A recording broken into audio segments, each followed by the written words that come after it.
नमस्कार प्रिय छात्र और छात्राएं, मैं जितेंद्र कुमार रावत अमन कंप्यूटर शॉर्ट हैंड सेंटर आपका हार्दिक स्वागत करता है। जो छात्र और छात्राएं सिंह प्रणाली शॉर्ट हैंड पूरी किताब पढ़ चुके हैं और उस किताब के मैटर की भी शॉर्ट हैंड डिक्टेशन स्पीड बना चुके हैं और उन्हें अधिक शॉर्ट हैंड डिक्टेशन स्पीड बनानी है तो संपर्क करें, क्योंकि हमने रामधारी गुप्ता की किताब में से 203 पेज डिक्टेशन के लिए हैं, जो प्रत्येक पेज में 400 शब्द हैं, जिनका डिक्टेशन 60, 80, 100 व 120 शब्द प्रति मिनट की स्पीड से 400 व 800 शब्दों पर दिया गया है। जो छात्र व छात्राएं विधिवत रूप से इन मैटरों का होमवर्क करके व्हाट्सएप पर चेक करा के अपनी शॉर्ट हैंड डिक्टेशन स्पीड बढ़ाना चाहते हैं या आउटलाइन प्राप्त करना चाहते हैं या शॉर्ट हैंड पढ़ना चाहते हैं तो संपर्क करें। Mobile number 91 98 94 39 41। दूसरा है 700 790 52 75। अतः संपूर्ण पढ़ाई व्हाट्सएप पर वीडियो के माध्यम से कराया जाएगा। धन्यवाद।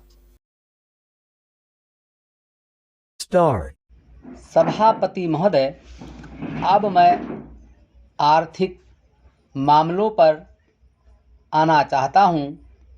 मैं अधिक समय नहीं लूँगा।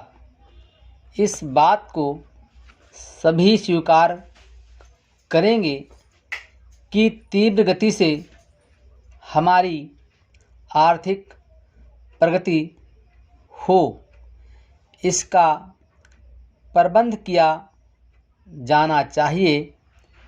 इसके लिए ऐसा वातावरण बनाने की आवश्यकता है जिससे उत्पादन बढ़ सके, वितरण में समानता आ सके और उपभोग में संयम से काम लिया जा सके। हर बजट को और हर प्रकार प्रस्ताव को इसी कसौटी पर कसा जाएगा। यथा क्या उससे उत्पादन बढ़ता है, क्या वितरण में समानता आती है, और तीसरी बात ये है कि क्या हम देश में ऐसा वातावरण बना सकते हैं कि लोग जितना कमाते हैं उतना खर्च ना करें, उसमें से बचाएं और उसे राष्ट्र की समृद्धि में लगाएं। अगर इस कसौटी पर सरकार की आर्थिक नीतियां कसी जाएं तो मुझे लगता है कि उनमें पर्याप्त सुधार की गुंजाइश है। मैं वित्त मंत्री की कठिनाई को समझ सकता हूँ। विकास की आवश्यकता अधिक धन की मांग करती है।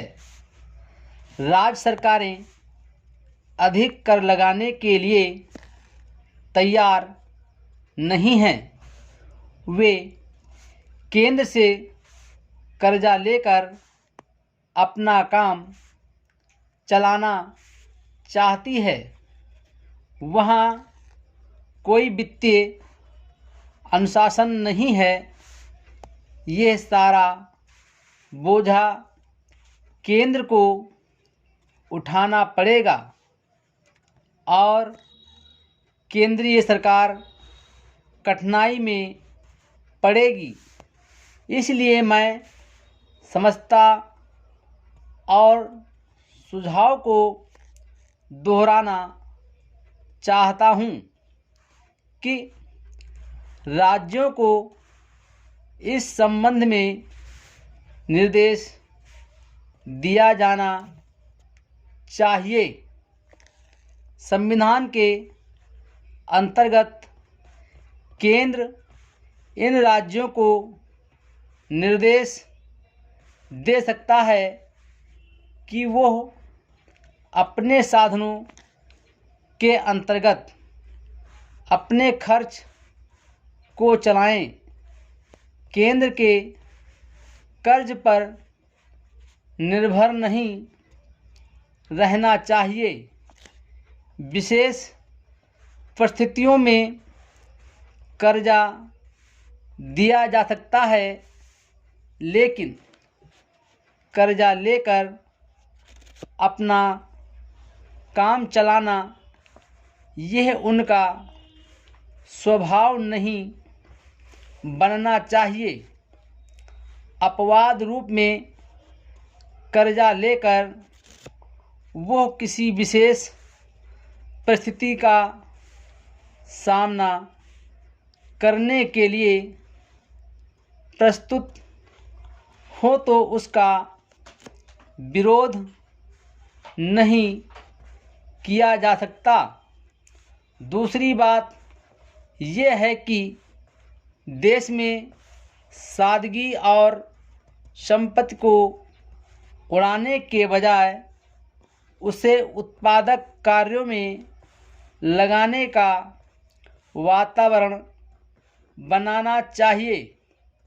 मैं नहीं जानता वित्त मंत्री महोदय इससे कहाँ तक सहमत होंगे, लेकिन आज देश में समाजवाद की चर्चा बहुत होती है।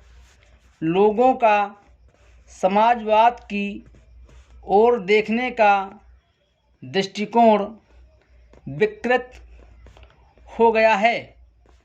लोग हमें क्या मिलता है इस ओर ज़्यादा ध्यान देते हैं, हम कितना खर्च करते हैं इस ओर ध्यान नहीं देते हैं।